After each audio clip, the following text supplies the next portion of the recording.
To finish up with our review sessions now, we'll do some magnetic field problems. Two current carrying wires, each of length 1 meter and separated by 2 meters, have currents into the page. That's what the X's stand for. So it's like we have two wires like this. They're perpendicular to the page, the current is flowing down into it. Find the magnetic field at point 3 meters 0, which is on the x-axis. So we want to find the total magnetic field here. This is actually kind of a long problem. We have two wires. They each make magnetic fields. Those magnetic fields are vectors.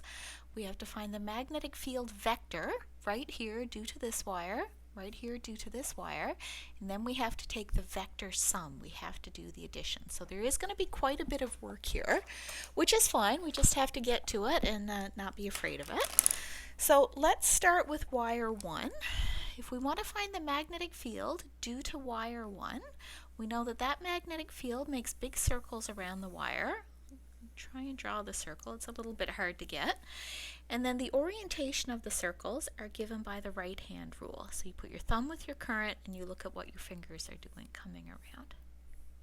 Our magnetic field at this point has to be a tangent to the circle, which means perpendicular here, which means it's either going to point up or down as a tangent to the circle. What do our fingers do? They point down, so the magnetic field right here must point down.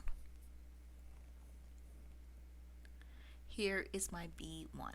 I'm going to go ahead and find this vector before I worry about B2. The magnitude of B1 is equal to mu naught times I1 over 2 pi times R1. R1 is your distance from wire 1 to the point we're talking about. Mu naught is equal to 4 pi times 10 to the minus 7 Tesla meters over amps. I1 is equal to 20 amps. R1 is equal to 3 meters. Put all these numbers through the calculator, and what we get for B1 is equal to 1.33 times 10 to the minus 6 Teslas. It is a vector. The direction it points is straight down, or negative y hat. We know we're going to have to do a vector addition. I'm going to go ahead and write down my components right now. B1x, this doesn't point left or right, so the x component is 0. B1y, the whole thing points down, so the whole thing is the y, negative because it's down. Okay, there's my B1 dealt with. Next I'm going to take care of my B2. My B2 is the magnetic field. Due to this wire, it makes big circles around the wire. We have to draw a circle. The wire has to be at the center, and our circle has to cut through our point. These are a little bit hard to draw. You know, I kind of gave it my best shot. I don't totally know how to draw it. I'm going to get the orientation of my circles with my right-hand rule. Thumb into the page. I see that my circles are coming around this way. What's happening right here? Well, my magnetic field has got to be a tangent to the circle, or perpendicular to the radius R2, and I have to come around in this direction, so my B2 is going to come this way. Here is B2. Whether the question asks you to draw B1 or B2 or not, you should always draw them. I'm going to put in a 90-degree sign here to remember that this is perpendicular to this. Okay, I'd like to find my magnitude of B2 equals mu naught times I2 over 2 pi R2. I2 is current 2, 30 amps. R2, got to do a little bit of Pythagorean theorem here. This is the hypotenuse of a right angle triangle where one leg is 3 meters, the other leg is 2 meters. Square root of 3 meters squared plus 2 meters squared to give us a value of 3.61 meters. Okay, put this into the calculator. We get for B2, it has a magnitude of 1.66 times 10 to the minus 6 Teslas. B2 is a vector, so we've got to get our direction here. To figure out our direction, I'm going to look at some angles. I can find this angle right here, no problem. I'm going to call this angle theta 1. Theta 1 is going to be the inverse tan of opposite over hypotenuse. No, wait, opposite over adjacent. The inverse tan of 2 over 3. So this angle that I labeled theta 1 is 33.7 degrees. It almost gives me the angle for B2, but not quite. My angle for B2 is this angle right here. This angle I'm going to call theta. I can find this one pretty easy because I know B2 and R are perpendicular. That's 90 degrees. This angle I just sorted out was 33.7. So this angle theta has got to be 90 degrees minus 33.7. So then this angle is equal to 56.3 degrees. Okay, so my vector B2 is 1.66 microteslas at 56.3 degrees below negative x. And sometimes this would be the part A of the problem, would be to find these vectors. I know I want to do a vector addition. That means I've got to find my components. B2x, so the x component of B2 points to the left. The x component would be adjacent. There's my B2x. My y component would be the opposite, B2y.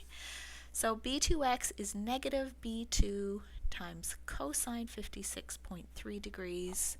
So my x component is negative 0.921 times 10 to the minus 6 teslas. My y component, B2y, that was the opposite. It points down, so it's negative.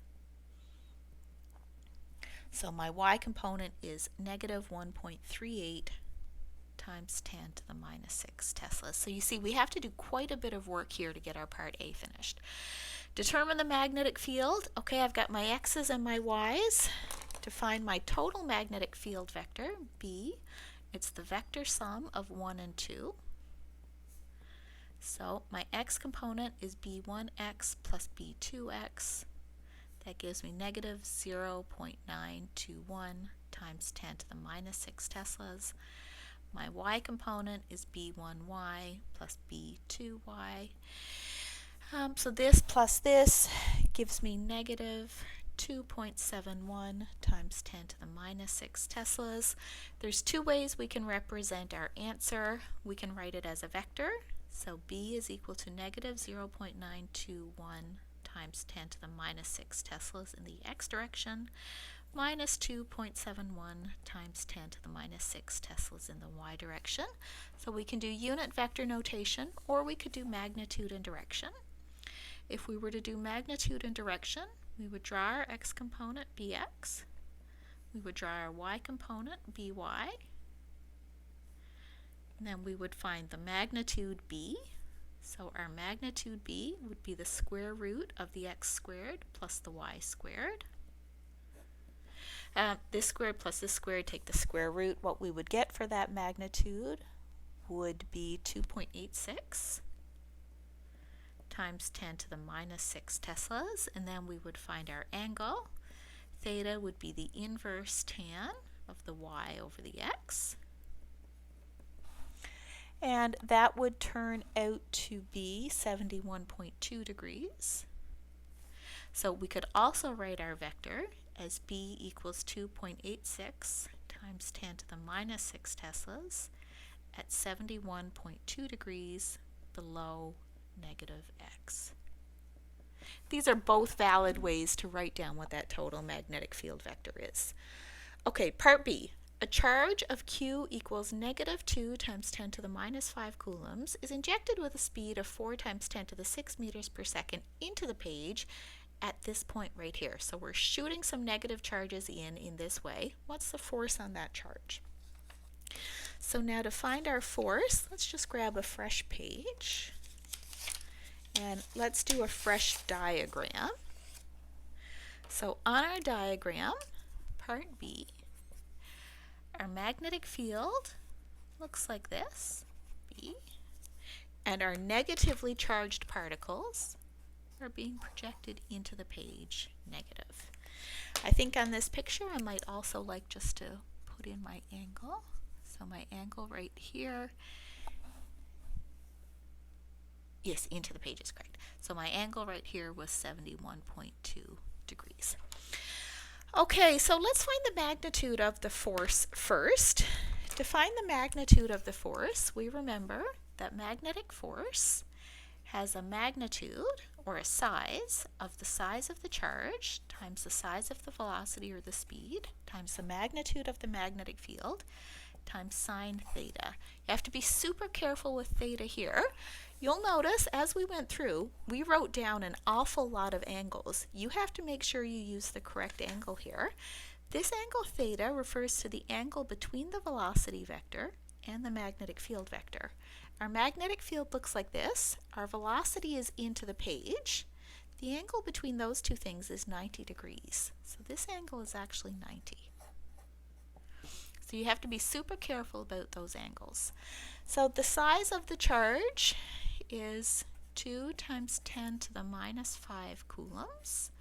Size of the velocity is 4 times 10 to the 6 meters per second. Size of the magnetic field, if we hadn't written it in polar notation in the previous part of the problem, we would go ahead and do that part now because we recognize that it's necessary. 2.86 times 10 to the minus 6 teslas. So we'll go through, we'll get the magnitude of our force, and the magnitude of our force turns out to be 2.29 times 10 to the minus 4 newtons. Now, force is a vector. That means we have to sort out the direction. Let's see what we get for our direction. We point our fingers in the direction of velocity, that's into the page, and we bend them towards B, and we look at what our thumb is doing. Our thumb is sticking up. We know it's perpendicular to B, so it's pointing this way. Now we have to remember that this charge was actually negative. This is the direction of the force on a positive particle. For a negative, we have to flip it. So the force is going to be perpendicular to B, but pointing down this way.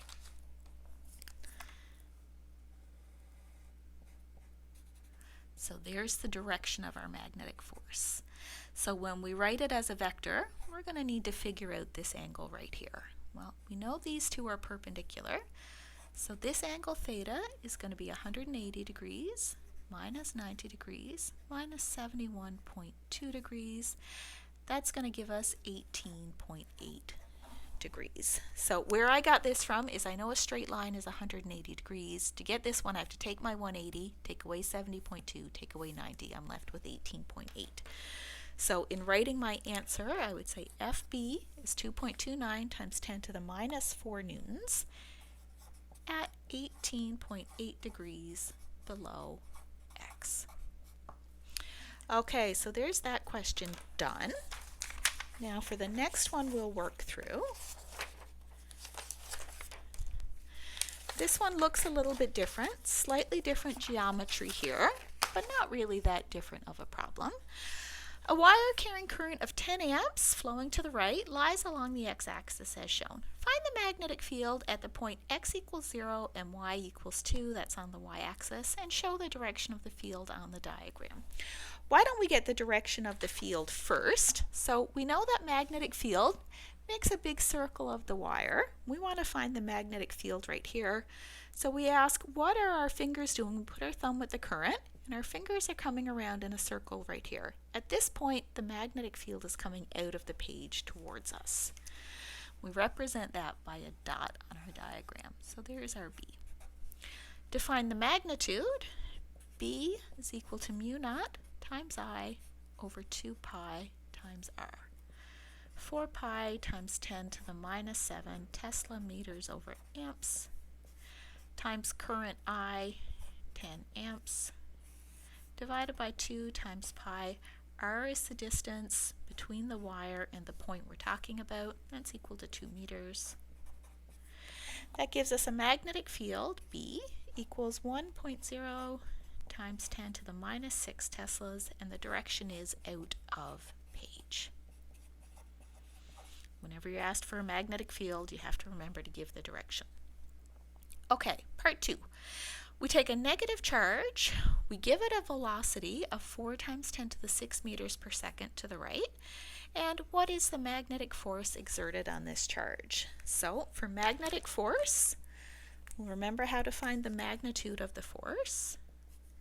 Magnitude of magnetic force is the size of the charge times the size of the velocity times the size of the field times the sine of the angle between the velocity and the magnetic field.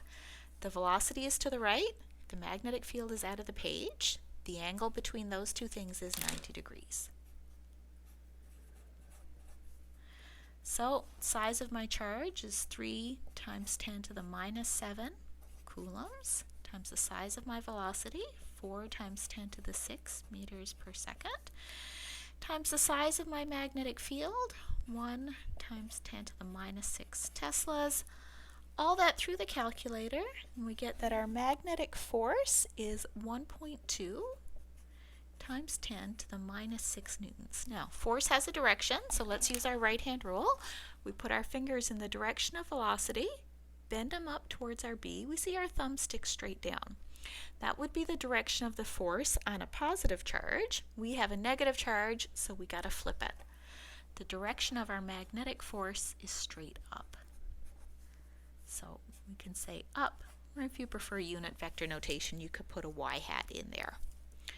For our third part now, we introduce an electric field so that the particle passes undeflected through the region near the wire. Find the electric field. So we're making a velocity selector here. We've already got a magnetic force up. If we want it to be undeflected, if we want it to go straight through with no acceleration, we've got to have an equal and opposite force. That's got to come and point straight down. That's going to let us know how to figure out this problem. So why don't we start that? Undeflected